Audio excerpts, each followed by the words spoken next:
Exodus 26, 1 to 27:21. Make the tabernacle from 10 curtains of finely woven linen. Decorate the curtains with blue, purple, and scarlet thread, and with skillfully embroidered cherubim. These 10 curtains must all be exactly the same size, 42 feet long and 6 feet wide. Join 5 of these curtains together to make one long curtain. Then join the other 5 into a second long curtain. Put loops of blue yarn along the edge of the last curtain in each set. The 50 loops along the edge of one curtain are to match the 50 loops along the edge of the other curtain. Then make 50 gold clasps and fasten the long curtains together with the clasps. In this way, the tabernacle will be made of one continuous piece. Make 11 curtains of goat hair cloth to serve as a tent covering for the tabernacle. These 11 curtains must all be exactly the same size, 45 feet long and 6 feet wide. Join 5 of these curtains together to make one long curtain, and join the other 6 into a second long curtain. Allow 3 feet of material from the second set of curtains to hang over the front of the sacred tent. Make 50 loops for one edge of each large curtain. Then make 50 bronze clasps and fasten the loops of the long curtains with the clasps. In this way, the tent covering will be made of one continuous piece. The remaining 3 feet of this tent covering will be left to hang over the back of the tabernacle. Allow 18 inches of remaining material to hang down over each side, so the tabernacle is completely covered. Complete the tent covering with a protective layer of tanned ram skins and a layer of fine goat skin leather. For the framework of the tabernacle, construct frames of acacia wood. Each frame must be 15 feet high and 27 inches wide, with 2 pegs under each frame. Make all the frames identical. Make 20 of these frames to support the curtains on the south side of the tabernacle. Also, make 40 silver bases, 2 bases under each frame with the pegs fitting securely into the bases. For the north side of the tabernacle, make another 20 frames with their 40 silver bases, 2 bases under each frame. Make 6 frames for the rear, the west side of the tabernacle, along with 2 additional frames to reinforce the rear corners of the tabernacle. These corner frames will be matched at the bottom and firmly attached at the top with a single ring, forming a single corner unit. Make both of these corner units the same way, so there will be 8 frames at the rear of the tabernacle, set in 16 silver bases, 2 bases under each frame. Make crossbars of acacia wood to link the frames, 5 crossbars for the north side of the tabernacle, and 5 for the south side. Also, make 5 crossbars for the rear of the tabernacle, which will face west. The middle crossbar, attached halfway up the frames, will run all the way from one end of the tabernacle to the other. Overlay the frames with gold and make gold rings to hold the crossbars. Overlay the crossbars with gold as well. Set up this tabernacle according to the pattern you were shown on the mountain. For the inside of the tabernacle, make a special curtain of finely woven linen. Decorate it with blue, purple, and scarlet thread, and with skillfully embroidered cherubim. Hang this curtain on gold hooks attached to 4 posts of acacia wood. Overlay the posts with gold and set them in 4 silver bases. Hang the inner curtain from clasps and put the Ark of the Covenant in the room behind it. This curtain will separate the holy place from the most holy place. Then put the Ark's cover, the place of atonement, on top of the Ark of the Covenant inside the most holy place. Place the table outside the inner curtain on the north side of the tabernacle, and place the lampstand across the room on the south side. Make another curtain for the entrance to the sacred tent. Make it of finely woven linen and embroider it with exquisite designs using blue, purple, and scarlet thread. Craft 5 posts from acacia wood.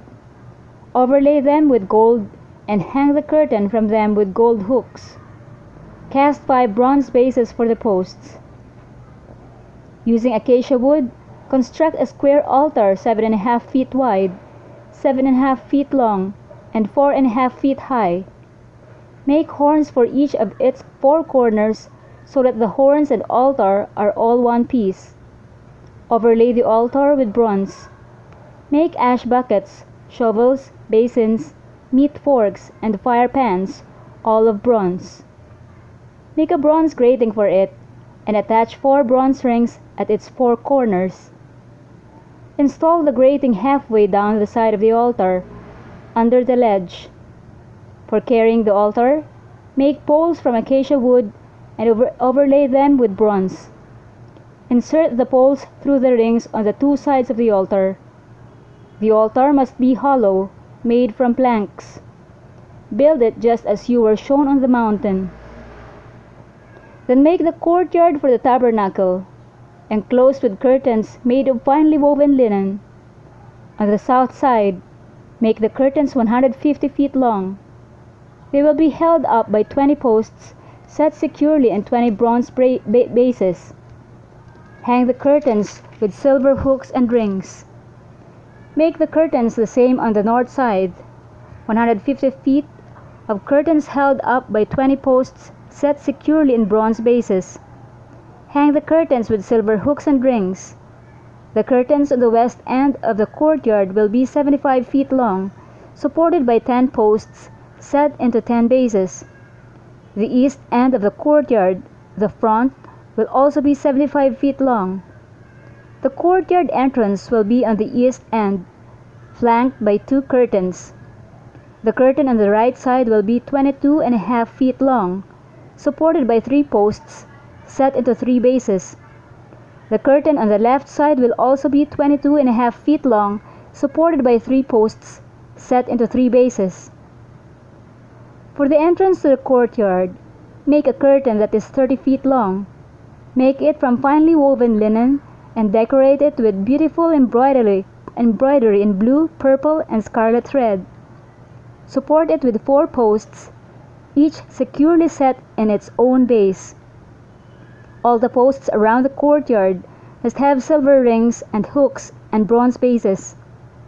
So the entire courtyard will be 150 feet long and 75 feet wide, with curtain walls 7.5 feet high, made from finely woven linen.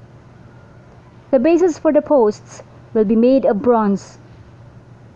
All the articles used in the rituals of the tabernacle, including all the tent pegs used to support the tabernacle and the courtyard curtains, must be made of bronze. Command the people of Israel to bring you pure oil of pressed olives for the light, to keep the lamps burning continually. The lampstand will stand in the tabernacle, in front of the inner curtain that shields the Ark of the Covenant. Aaron and his sons must keep the lamps burning in the Lord's presence all night. This is a permanent law for the people of Israel, and it must be observed from generation to generation. Matthew 25:1-30. Then the kingdom of heaven will be like 10 bridesmaids who took their lamps and went to meet the bridegroom. 5 of them were foolish, and 5 were wise. The 5 who were foolish didn't take enough oil for their lamps, but the other 5 were wise enough to take along extra oil. When the bridegroom was delayed, they all became drowsy and fell asleep. At midnight, they were roused by the shout, "Look, the bridegroom is coming! Come out and meet him!" All the bridesmaids got up and prepared their lamps. Then the 5 foolish ones asked the others, "Please give us some of your oil because our lamps are going out." But the others replied, "We don't have enough for all of us. Go to a shop and buy some for yourselves." But while they were gone to buy oil, the bridegroom came. Then those who were ready went in with him to the marriage feast, and the door was locked. Later, when the other 5 bridesmaids returned, they stood outside, calling, "Lord, Lord, open the door for us." But he called back, "Believe me, I don't know you." So you too must keep watch, for you do not know the day or hour of my return. Again, the kingdom of heaven can be illustrated by the story of a man going on a long trip. He called together his servants and entrusted his money to them while he was gone. He gave 5 bags of silver to one, 2 bags of silver to another, and 1 bag of silver to the last, dividing it in proportion to their abilities.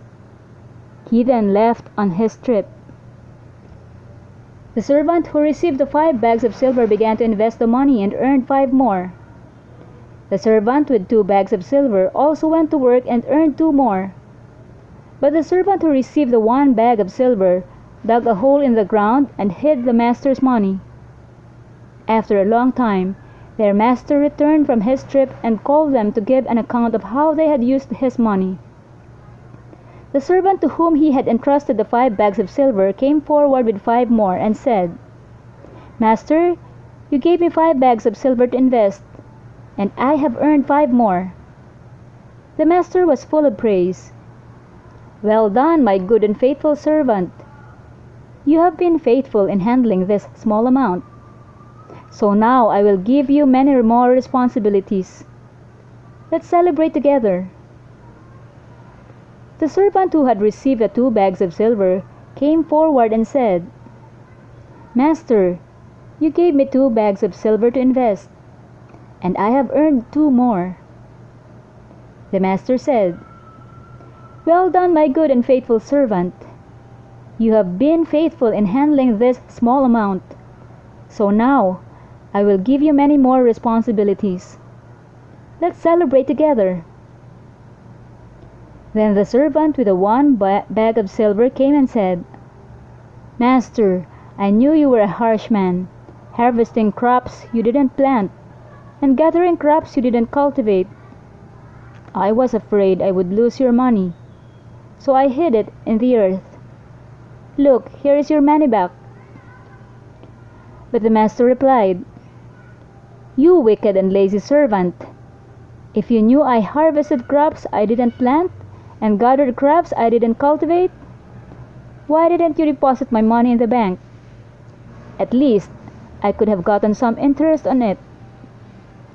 Then he ordered, "Take the money from this servant and give it to the one with the 10 bags of silver. To those who use well what they are given, even more will be given, and they will have an abundance. But from those who do nothing, even what little they have will be taken away. Now throw this useless servant into outer darkness, where there will be weeping and gnashing of teeth." Psalm 31, 1-8. O Lord, I have come to you for protection. Don't let me be disgraced. Save me, for you do what is right. Turn your ear to listen to me. Rescue me quickly. Be my rock of protection, a fortress where I will be safe. You are my rock and my fortress. For the honor of your name, lead me out of this danger.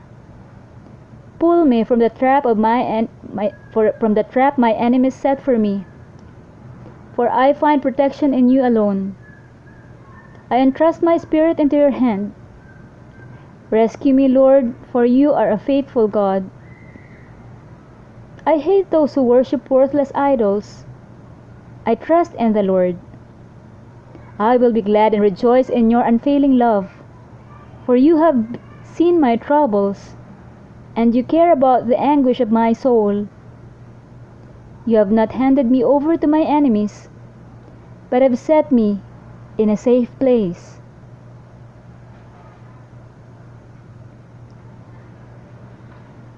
Proverbs 8, 1-11. Listen as wisdom calls out. Hear as understanding raises her voice. On the hilltop along the road, she takes her stand at the crossroads. By the gates at the entrance to the town, on the road leading in, she cries aloud, "I call to you, to all of you. I raise my voice to all people. You simple people, use good judgment. You foolish people, show some understanding. Listen to me, for I have important things to tell you. Everything I say is right, for I speak the truth and detest every kind of deception. My advice is wholesome. There is nothing devious or crooked in it. My words are plain to anyone with understanding, clear to those with knowledge. Choose my instruction rather than silver, and knowledge rather than pure gold. For wisdom is far more valuable than rubies. Nothing you desire can compare with it.